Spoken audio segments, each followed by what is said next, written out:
जगह विजय प्राप्त करते थे। तो वहाँ उन्होंने चैलेंज कर दिया कि कोई भी लड़ ले। तो गांव का एक किसान आदमी जो संयम से रहता था, दंड बैठक मारता, तो बोले नाम नहीं सुना, 5 मिनट में तुम्हें पटकेंगे। जैसा उसने कहा था 5 मिनट में ऐसे ऊपर उठा के बोरा की तरह धम्म से रख दिया। बाद में उसने एकांत में बुलाया उसको और कहा ऐसा क्या? तो उसने कहा कि रोज मैं अपने व्यायाम को भगवान का भजन समझता हूँ और संयम से रहता हूँ। तुम्हारे शरीर को देख करके हम समझ गए थे कि तुम्हारा शरीर भोग प्रधान है। तो गरीब आदमी दंड बैठक मार के संयम से रह के पटक दिया उसको।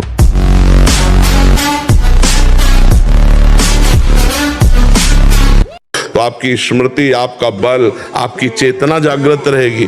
बड़े से बड़ा दुख सहने की सामर्थ्य आती है ब्रह्मचार्य में। ब्रह्मचर्य अध्यात्म पावर पुष्ट, ब्रह्मचर्य संकल्प पावर पुष्ट, ब्रह्मचर्य सर्दी गर्मी बरसात पीड़ा इनको सहने की सामर्थ्य उसमें आती है। इसलिए हमारी प्रार्थना है कि अगर वास्तविक जीवन सही आनंद में जीना है तो ब्रह्मचर्य नाम जप,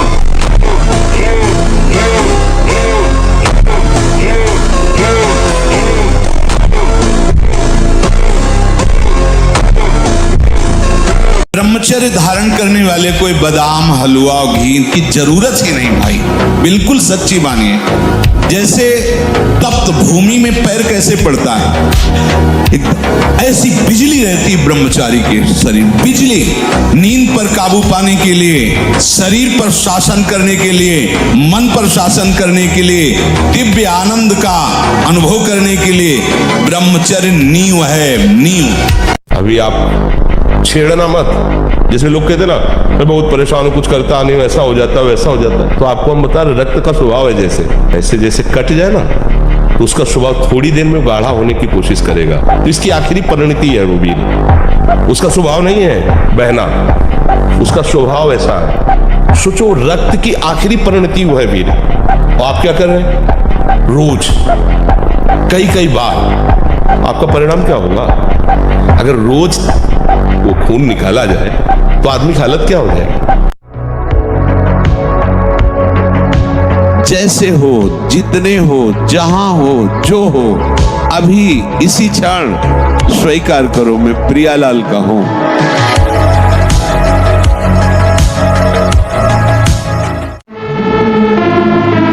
जिस अवस्था में असंग रहकर विद्या का अध्ययन करना, स्वास्थ्य वर्धक चेष्टाएं करके स्वस्थ होना, समाज सेवक, देश सेवक, परिवार को सुख पहुंचाने वाला आचरण, अध्यात्म विद्या का ज्ञान, वहां छोटे से ही भोग वासना प्रवृत्ति की बढ़ोतरी, वो दोस्ती, विपरीत भावनाएं, व्यसन, समलो भाई, सबसे हाथ जोड़ के कह रहा हूं।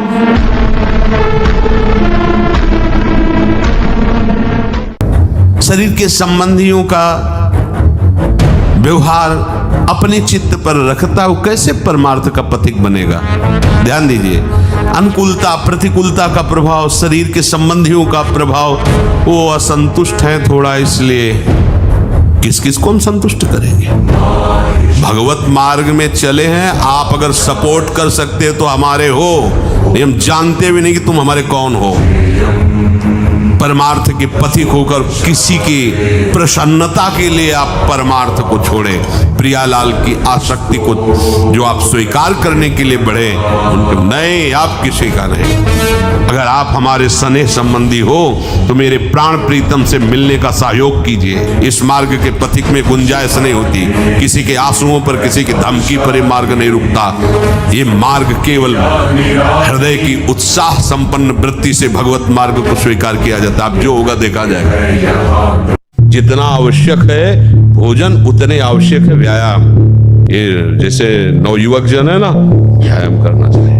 शरीर स्वस्थ है, बुद्धि प्रसन्न है, जिसमें अब तो क्या व्यायाम होता है। यदि 20 मिनट व्यायाम करोगे रोज तो आप देखोगे वरदान की तरह काम करेगा। दवा कोई वर्जिश से बेहतर नहीं, नुस्खा है कम खर्च, बाला नसेन शक्ति बढ़े, फुर्तील है, चोट न अधिक पीड़ाए, अन्न पचे चंगा रहे, कसरत सदा सहाय।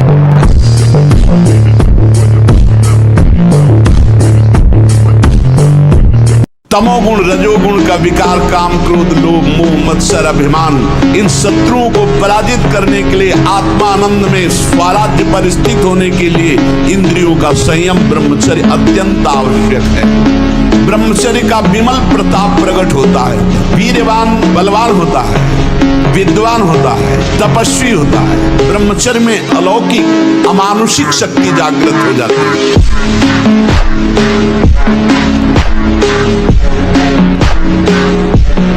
शरीर को 2-4 घंटे तो इतना श्रम होना चाहिए कि वो एकदम फैल जाए, इतना श्रम होना ही चाहिए ब्रह्मचर्य पचाने के लिए। ब्रह्मचारी हो, बोले ब्रह्मचारी चश्मा लगा, ब्रह्मचारी ब्लड प्रेशर की गोलियां खा रहे, ब्रह्मचारी मच्छर नहीं उड़ रहे ऐसे, और ब्रह्मचारी लारवेरी नाम भले ब्रह्मचारी, भाई हमें तो नहीं पता कैसा भी ब्रह्मचारी हो। ब्रह्मचारी मतलब ज्वलंत शक्ति। पहले साधक को चाहिए कि ये देख ले कि हमारे द्वारा कोई हस्त मैथुन आदि क्रियाएं जो निंदनीय क्रियाएं वो तो नहीं हो रही। एक हमारे अंदर मान्यता बैठ गई है कि वीर चरण में ही आनंद है। क्या तुम्हारा जीवन का आनंद केवल इतना ही है? एक भागवतिक विधान है, जब आपका ब्याह हो तो संतानोत्पत्ति के लिए वो मार्ग, तब तक आप ब्रह्मचारी रहे। क्या इतने इंद्रियों के गुलाम हो गए? क्या इतना ही केवल आपने सुख समझ लिया? तो फिर आप देखना कि आगे आपको ये मन किस दशा में पहुंचा देता है। हमें एक बार कोई बात सही ढंग से बता दो और हम उसको बिल्कुल ऐसे सुन ले, ऐसे या 50 वर्ष बाद पूछ लेना, बिल्कुल रिकॉर्ड मिलेगी। बहुत बड़ा पावर है। और वो हमारा पावर छीन हो जाता है जब हम गंदे आचरण करने लगते, गंदा भोजन करने लगते, गंदे व्यवहार में चले जाते, तो हमारी स्मृति छीन हो जाती है। स्मृति जागृत हो जाए तो कई जन्मों की स्मृति जागृत हो जाती है। आप डरो मत, बलवान बनो, ठीक है।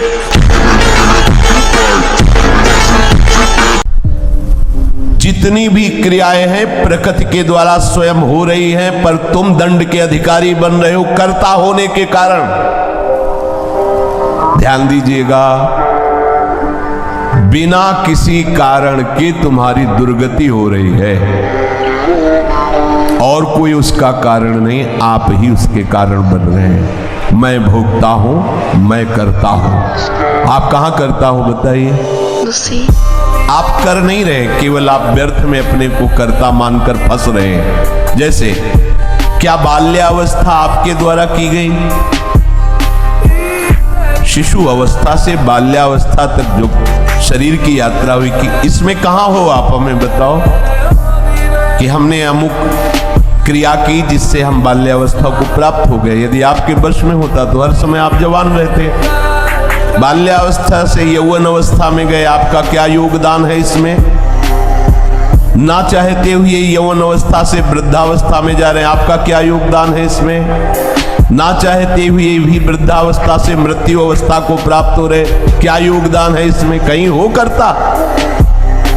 हमारी बात मानो, 4 बजे उठ करके शौच स्नान करके यदि 20 मिनट व्यायाम करोगे रोज, तो आप देखोगे वरदान की तरह काम करेगा।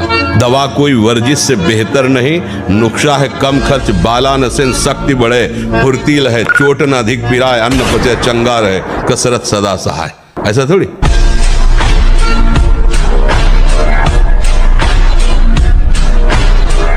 जो ब्रह्मचर्य रहता है उसे शरीर बल, मनोबल, बुद्धि बल, वचन बल, ये सब जागृत हो जाते हैं। वचन बल जो बोला वही लागू हो गया, जबरदस्ती आपको मानना पड़ेगा।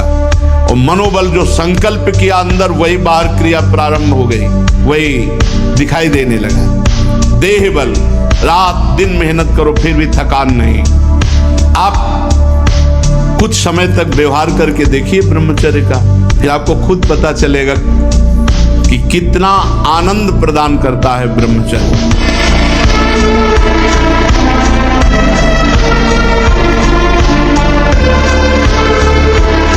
शरीर में सहने की सामर्थ्य ब्रह्मचर्य से आती। गर्मी, सर्दी, बरसात, मान अपमान, निंदा, स्तुति, ये ब्रह्मचर्य से सहने से। ब्रह्मचारी को सबसे पहले अपनी रसना पर नियंत्रण रखना आवश्यक है, जबान पर। जबान बिगड़ी सब बिगड़ा। गंदे आचरण वाले, जिनको पवित्रता का ज्ञान नहीं, जिनको केवल अर्थ पिशाच हैं, नाना प्रकार की अपवित्रताएं करके तुम्हें भोजन परोसते हो, गरम गरम तुम्हारे सामने आया, तुम अमृत समझ के खा रहे हो, तुम्हारी बुद्धि नहीं खराब हो जाएगी?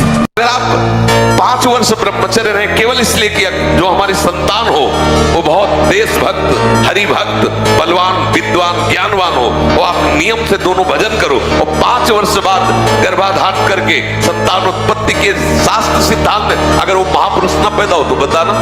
अब ये खान पान ठीक नहीं, आचरण ठीक नहीं, पवित्र नहीं हो, एक किसान भी खेती को सुरक्षित और तैयार करता है तो उसमें अच्छी फसल होती है। तुमने ब्रह्मचर्य को जाना ही नहीं, इधर उधर से हर तरह से भ्रष्ट आचरण, अब वो संतान कैसे हुई? अब देखा गोदी में चश्मा लगा, भगवान गोदी में है, शुगर है 500, अब बोलो इनको जवानी आएगी कभी? कल इन लोगों से बता रहे थे, देखो अभी सर्दी नहीं आई, उस श्री जी ने आप सबकी व्यवस्थाएं हैं। हम अपनी आपको बताते हैं, कभी कभी जब ज्यादा सर्दी होती तो पास के आश्रमों में जाते तो देखते थे सब अपने अपने कंबल लिए ओढ़े, कोई पूछता भी नहीं था कि पता नहीं कंबल उड़ा दे रात में लेके भाग जाए तो। ऐसी कांपते हुए शरीर ठंडी करती, फिर निश्चय किया ओढ़ना ही नहीं, हमें आश्रय ही नहीं लेना इसका। तो भगवत कृपा से कभी जुकाम या बुखार भी नहीं आया, भीषण सर्दी ऐसे सहते हुए। आपके अंदर सब सामर्थ्य है, दवाइयां खा के व्यवस्था करके भी कभी जुकाम नहीं, 10वें वर्ष कभी जुकाम नहीं हुआ। भीषण सर्दी, गर्मी, बरसात, हर ऋतु को वो शरीर सामर्थ्यशाली हो, भगवान वैसी कृपा करते हैं। बिना ब्रह्मचर्य धारण किए हुए कोई पुरुष कदापि किसी भी श्रेष्ठ पद का अधिकार नहीं प्राप्त कर सकता, कदापि पवित्र नहीं, कदापि धर्मात्मा नहीं, कदापि महात्मा नहीं हो सकता। वो दंभ और पाखंड भले कर ले, बिना ब्रह्मचर्य के प्रत्यक्ष इंद्र भी तुच्छ है, पद दलित है, साधारण मनुष्यों की तो बात ही क्या। परमार्थ के पद पर या व्यवहार के पद पर जिधर भी तुम जाना चाहते हो, अति आवश्यक है ब्रह्मचर्य।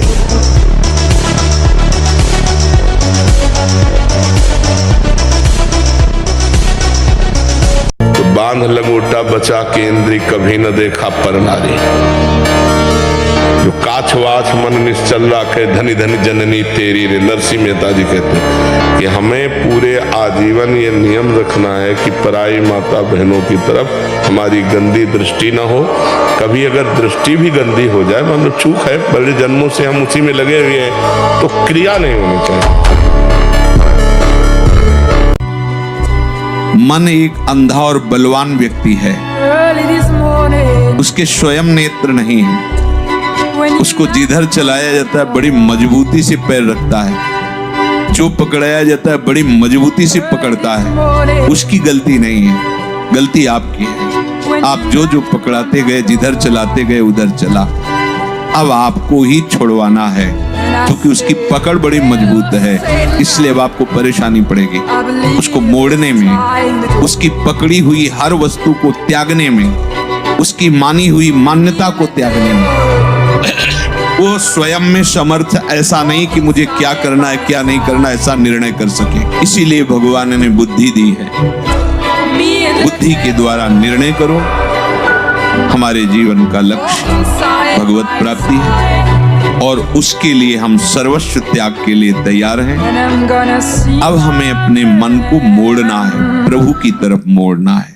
नहीं, ब्रह्मचर्य में एक महान पावर है। ब्रह्मचर्य एक आध्यात्मिक शक्ति है, चाहे स्त्री हो चाहे पुरुष। आप ब्रह्मचर्य के देखो, आपको रोगों से लड़ने की सामर्थ्य, बौद्धिक स्तर आपका बहुत प्रवीण, और शरीर भले ऐसे हो, आपके अंदर आत्मबल, बहुत जोश, पावर है, पावर।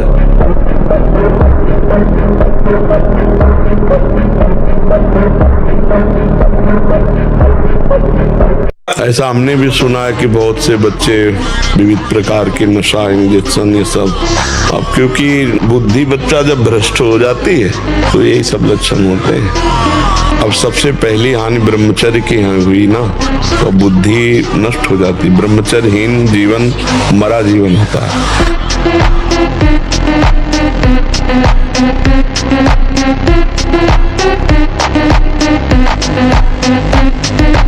नौजवान लोग जो इस गंदी आदत में फंसे हैं उसका सपोर्ट हो रहा है। ऐसी फिल्में दिखाई जा रही हैं जिससे सपोर्ट है कि नॉर्मल बात है, ऐसे डॉक्टर कह रहे हैं कि नॉर्मल बात है। ऐसे कैसे नॉर्मल है? जो जीवनी शक्ति है उसका सर्वनाश किया जा रहा है, नॉर्मल बात है? हमारी तो समझ में आई कि कैसे तुम डॉक्टर हो, कैसे तुम मास्टर हो। डॉक्टर और मास्टर का मतलब एक माँ और पिता जैसा प्यार, वो मरीज के लिए, वो अपने विद्यार्थी के लिए। तुम अपने बच्चे का नाश कर रहे हो और कह रहे हो नॉर्मल बात।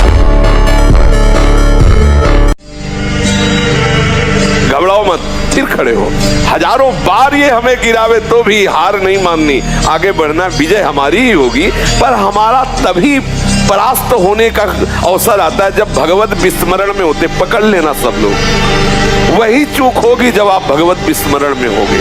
और भगवत विस्मरण चल रहा है, ये कुछ भी अपने जितने भी माया चाहे फैला ले मन, हमें परास्त नहीं कर सकता। अनुभव की बात करें, जब 10 वर्ष ब्रह्मचर्य लेकर भगवत भजन करके संतान उत्पत्ति करते थे तो उन माताओं के गर्भ से कोई भगवत प्राप्त करने वाले साधक पैदा होते थे या कोई महावीर पैदा होते थे जो देश की रक्षा के लिए अपने प्राणों को समर्पित कर देते, जो समाज को सुख पहुंचाने वाले ऐसे बालक पैदा होते थे। ब्रह्मचर्य के बिना पूर्ण, चाहे गृहस्थ हो चाहे विरक्त हो, कोई भी हो, वो पूर्ण पशु जीवन है, पूर्ण पशु जीवन है।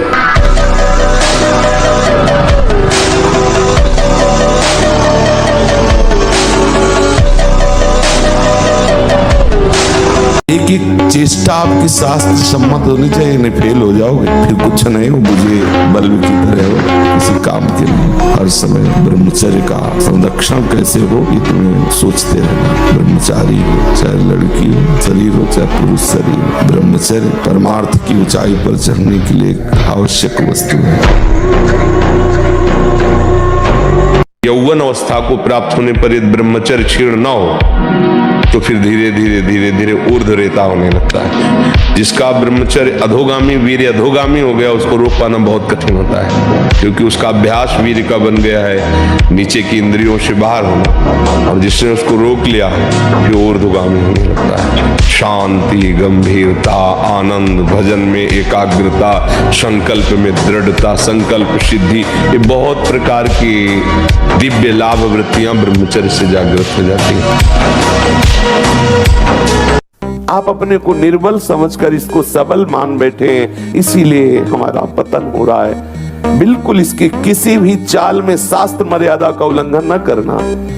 शास्त्र एक एक क्रिया के लिए आदेश करता है। आप इतना देखो, आप ऐसा देखो, आप ऐसे चलो, ऐसे बोलो, ये करो। और जहां आपने मन के अनुसार किया तो आपको ये सिखाएगा, इस बात को पकड़ लीजिए कि नहीं, बुरा नहीं होने देंगे, लेकिन ये धीरे धीरे आपको उसी बुराई में डुबो देगा। फिर आप चलोगे तो आप इतना नीचे उत्साहहीन होकर गिर गए हैं कि अब आप मन को संभाल नहीं सकते हैं। इसलिए प्यारे, पहली ही सीढ़ी पे से रोक लो, इसे उस मार्ग में उतरने मत दो। बिल्कुल शास्त्र विरुद्ध कोई भी चेष्टा जहां होने लगे तत्काल समझ लेना, ये ऐसे फुसलाता है कि हम ऐसा नहीं होने देंगे। आपको विश्वास दिलाएगा और धोखे के गर्भ में डाल देगा। इसलिए प्रथम पहले ही कदम पे रोक दो। नहीं, शास्त्र आज्ञा करता है, गुरु आज्ञा करता है, मुझे ऐसा नहीं करना। मन के कहने में कभी अपने आप को मत फंसाओ। जब तक ये प्रभु की तरफ आपको प्रेरित ना करे तब तक इसको अपना दुश्मन मानकर इसका विरोध ही करते रहिएगा।